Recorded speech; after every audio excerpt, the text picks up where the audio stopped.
부처님 당시에 아주 욕을 잘하는 네 형제가 살고 있었는데 그 네 형제 이야기가 전해오고 있습니다. 큰형은 평소 화를 잘 내고 부처님이 계신 승단을 아주 싫어하는 사람이었다고 합니다. 그러나 그의 아내는 부처님 승가에 귀의해가지고 어려운 일이 있을 때마다 깊이 호흡을 들으시고는 거룩하신 부처님께 귀의한다는 말을 주문처럼 계속 되뇌이고 하는 그런 연부를 했다고 합니다. 이러한 부인의 행동이 눈에 거슬린 큰형은 어느 날 부처님을 찾아가서 욕을 퍼부으라고 대문을 나섰어요. 이를 본 부인이 큰형의 뒤에 대고는 기왕에 부처님을 찾아가서 무엇 하나라도 유익한 것을 질문에 배우고 오라고 신신당부를 하게 되었던 것입니다. 큰형은 부처님이 계시는 기원정사에 도착해가지고 험성궂게 화를 내면서 부처님께 인간은 무엇을 부수어 버려야 초연한 삶을 누릴 수 있으며 무엇을 던져버려야 슬픔 없는 경지를 누릴 수 있습니까? 하고 질문했어요. 그랬더니 부처님께서는 미소를 지으시면서 좋은 질문을 하셨습니다. 자신의 성내는 마음, 화를 자주 내는 그런 마음을 부수어 버림으로써 초연하고 편안하고 아주 행복한 삶을 살 수 있습니다. 라고 아주 친절하게 가르쳐 줬어요. 근데 그 큰형은 그 자리에서 일순간에 부처님의 가르침이 그대로 마음에 파고들어서 화내는 마음을 그대로 없애버리니까 그 자리에서 아라한과를 딱 얻는 도를 깨닫게 된 것이었습니다. 그리고는 바로 출가를 해가지고 바로 스님이 돼버린 것이었습니다. 근데 둘째는 형이 스님이 되었다는, 부처님 밑에 부처님 제자가 되었다는 소문을 듣고 부처님을 찾아가서 서슬이 시퍼렇게 변하여 불같이 화를 냈습니다. 그 불같이 화내는 사람한테 부처님 주특기가 있으시잖아요. 부처님께서 유명한 되돌림의 가르침을 설법을 하셨는데요. 이렇게 말씀하신 거죠. 집에 찾아온 손님이 나에게 선물을 잔뜩 두 손을 가득 찼으니 발로 문을 열고 들어왔어요. 들어왔는데 주인이 이 선물을 아무리 좋은 선물이라도 받지 않으면 손님은 할 수 없이 그 선물을 도로 갖고 가야 하듯이 마음의 고요를 성취한 성자에게는 화를 내도 그 화를 받아들이지 않는다면 화를 낸 악한 기운은 본인이 도로 가지고 갈 수밖에 없다고 이렇게 말씀하신 것이었습니다.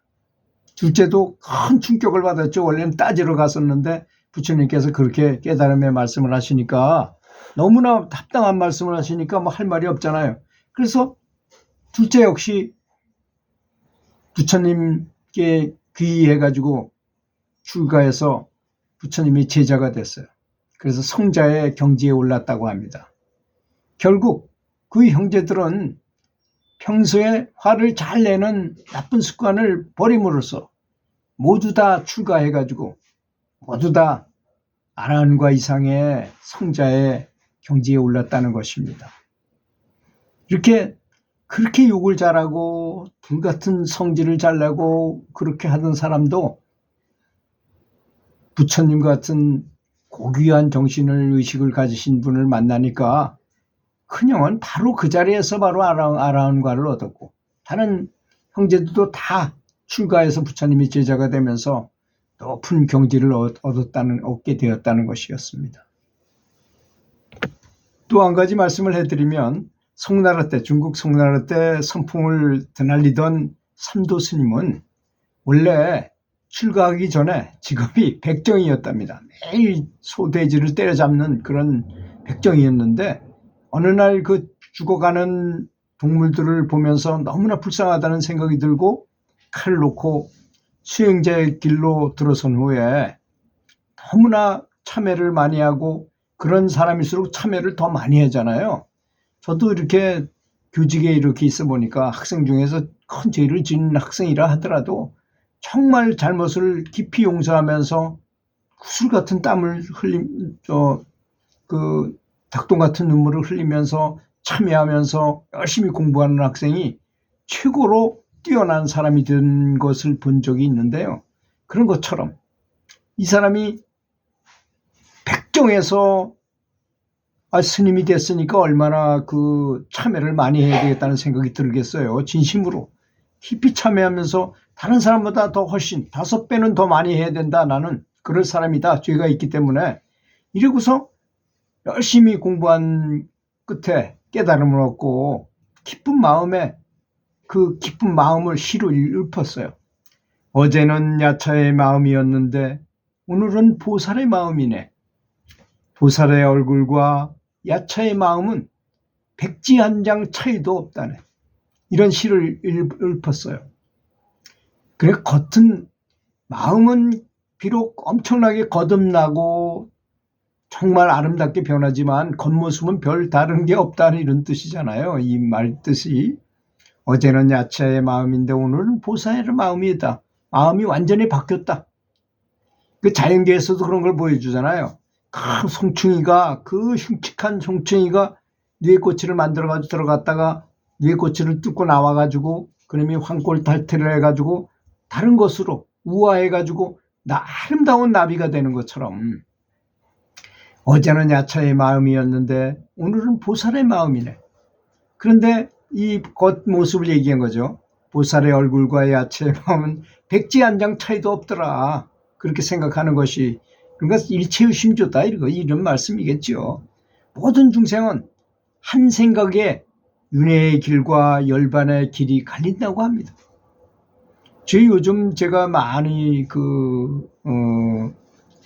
충격을 받은 것은 연부를 열심히 해가지고 앉은 채로 사망을 하고 아주 온갖 기적을 일으키면서 극락왕생한 것처럼 보였는데도 불구하고 다시 보니까 그가 다시 사람으로 환생을 했더라는 것입니다. 그 왜 그런가를 전생을 다 이렇게 조사를 해보니, 지혜 안으로 바라보니 집착이 있었기 때문에 그쪽으로 가더라는 것입니다. 그렇게 오랫동안 연불 하고 공부하고 아름다운 마음을 가졌다 하더라도 집착을 하게 되면 그것이 윤회의 요인이 된다는 사실을 우리는 알아야 될 것입니다.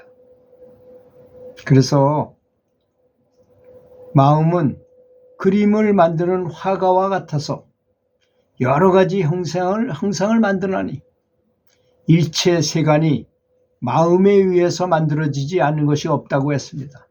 벌써 이미 지금 현재 우리가 아는 최고의 물리학, 퀸텀 물리학을 이때 이 부처님과 그 제자들, 깨달은 제자들은 이미 알고 있었던 것입니다. 이체가 유심조다. 생각이 다 만들어낸다.